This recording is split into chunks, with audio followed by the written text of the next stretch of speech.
आश्रम के प्रांगण में शांति छाई हुई थी। संध्या का समय था।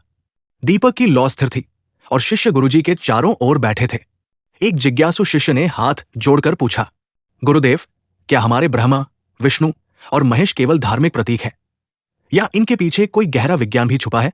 गुरुजी मुस्कुराए। उन्होंने आकाश की ओर देखा और बोले, वत्स, जो हमारे ऋषियों ने देखा था उसे आज का विज्ञान खोज रहा है। सृष्टि का रहस्य, 3 की शक्ति। गुरुजी बोले, जब आधुनिक विज्ञान ने अणु, एटम को तोड़ा तो उसे 3 मुख्य कण मिले, प्रोटॉन पॉजिटिव, न्यूट्रॉन न्यूट्रल और इलेक्ट्रॉन नेगेटिव। क्या यह केवल संयोग है कि हमारी सनातन परंपरा में भी सृष्टि के मूल में 3 है? शिष्य ध्यान से सुन रहे थे। ब्रह्मा, सृजन की सकारात्मक ऊर्जा। ब्रह्मा, गुरुजी बोले, सिर्फ 4 मुख वाले देव नहीं है, वे उस सृजनात्मक शक्ति का प्रतीक है जो शून्य से सृष्टि रचती है। जैसे प्रोटॉन परमाणु को पहचान देता है, वैसे ही ब्रह्मा सृष्टि को आरंभ देते हैं। ये पॉजिटिव ऊर्जा है, विधायक शक्ति। विष्णु, संतुलन की तटस्थ शक्ति। और विष्णु? एक अन्य शिष्य ने पूछा। गुरुजी बोले, विष्णु वो न्यूट्रल शक्ति है जो संतुलन बनाए रखती है। न वे सृजन करते हैं, न संहार। जैसे न्यूट्रॉन परमाणु को स्थिर रखता है, वैसे ही विष्णु इस ब्रह्मांड की व्यवस्था को संभालते हैं।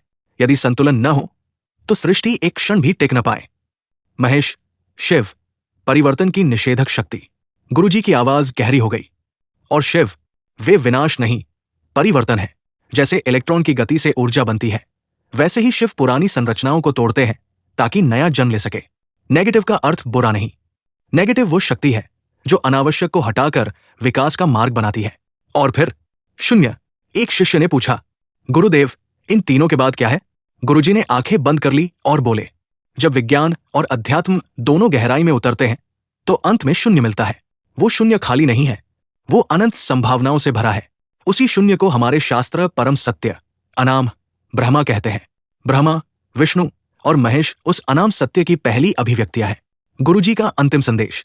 वत्स, गुरुजी बोले, देवताओं को केवल मूर्तियों में मत खोजो, उन्हें अपने भीतर पहचानो। जब तुम नया विचार जन्म देते हो, तुम ब्रह्मा हो। जब तुम संबंध निभाते हो और संतुलन बनाए रखते हो, तुम विष्णु हो। जब तुम अपने अहंकार को तोड़ते हो, तुम शिव हो। संध्या आरती की घंटियां बजने लगी। शिष्य भाव विभोर हो उठे। सभी के मुख से एक साथ निकला, ओम नमः शिवाय। और गुरुजी ने मुस्कुराकर कहा, सभी नाम इशारे हैं उस अनाम की ओर। वीडियो अच्छा लगे तो लाइक करें, अपने विचार कमेंट में लिखें, ओम नमः शिवाय या जय श्री हरि। और ऐसे ही आध्यात्मिक ज्ञान के लिए चैनल को सब्सक्राइब जरूर करें।